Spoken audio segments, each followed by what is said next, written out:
Taliban, sir? Is that a serious question? It's absolutely a serious question. You trust the Taliban? No, I do not. The country to the Taliban. No, I do not trust the Taliban. It's a silly question. Do I trust the Taliban? No. But I trust the capacity of the Afghan military, who is better trained, better equipped, and more competent in terms of conducting war. 6 weeks ago, President Biden insisting he didn't trust the Taliban, but flash forward to today, the United States is now relying on the militant regime to steer clear of 15,000 Americans, give or take, who are supposed to be evacuating Afghanistan. Watch the National Security Advisor, Jake Sullivan, on this. The Taliban have informed us that they are prepared to provide the safe passage of civilians to the airport, and we intend to hold them to that commitment. Do you believe them? Yes. We believe that this can go till the 31st. We are talking to them about what the exact timetable is for how this will all play out. This as the Taliban is trying to convince the world it is now a kinder, gentler group, if you will, claiming it'll form an inclusive government and respect women's rights. Should anybody believe them? Let's ask our next guest, who knows the Taliban all too well, with over 25 years in U.S. Army Special Operations and combat experience. Jeff Tiegs, COO of All Things Possible, fought the Taliban while serving multiple tours in Afghanistan. He also served in Iraq. He joins us now to discuss. Jeff, thanks so much. Buck, thanks a lot for having us on again. I thought we might sit this one out, but we've got some access and placement to intervene and help some people, so we're up to our neck in it now. So let's just first start with the policy side of this, and you can tell us more of the on the ground, Jeff. Right now, the Biden administration seems to be in a position where they are putting their faith in this brutal Taliban group to let Americans, never mind other people that might be trying to get out, get to the Kabul airport. What are your thoughts on this? The unfortunate piece with this is we've forgotten lately in the United States that when you enter into a conflict like this, you have to destroy this evil. The Taliban is straight up evil.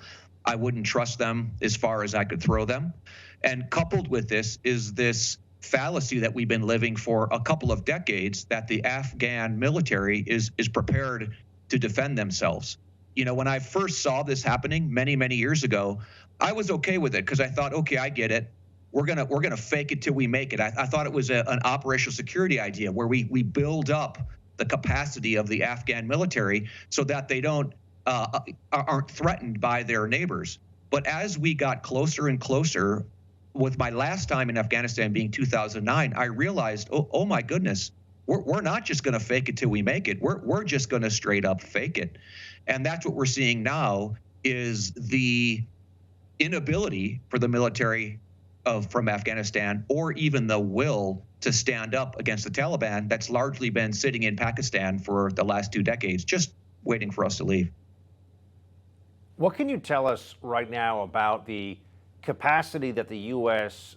Could have, or perhaps should have, to go out and get Americans who are currently stranded there? I mean, I had Rob O'Neill, who's a former Navy SEAL, best known for being a part of the Abbottabad mission that killed bin Laden, on my radio show earlier today, Jeff, and he said that, you know, he said, give me a bunch of pipe swingers, meaning, you know, special operations guys, would go out there and go pick up Americans that need to be picked up. Is that something that's feasible? The Biden administration says they won't and can't do that. I think it's more than feasible. And I'll tell you, in my over 25 years of military service, I would have loved a mission like that. I would have loved a clear-cut mission that special operations with the appropriate resources are going and extracting American citizens from this level of threat. So what I've been getting and what we've talked about with the State Department, we just had a visit from Congressman Lamborn from Colorado just at our training center, and he put us in touch with some folks in D.C. But the problem, Buck, is everything is caveated with we can't guarantee safety. We can't guarantee that this is still truth on the ground. You know, the quote was, today is today, tomorrow will be different. But what is being directed from the beltway, if you can trust it, is to move to Camp Sullivan. If you are an American citizen or if you have a special immigration visa as an Afghani, it's to move to Camp Sullivan. Camp Sullivan's been there on the southeastern side of the Hamid Karzai International Airport for many, many years. And that's the directive, is get there. The problem is getting there. And now we're back to your initial question. We're trusting that the Taliban checkpoints are going to let you through. And some people are getting through easily enough. Some people are being molested. Some people are being approached and attacked violently. So it really is pick your poison. If you're going to sit tight and wait for some other ideas to be recovered and rescued, or make your way to Camp Sullivan.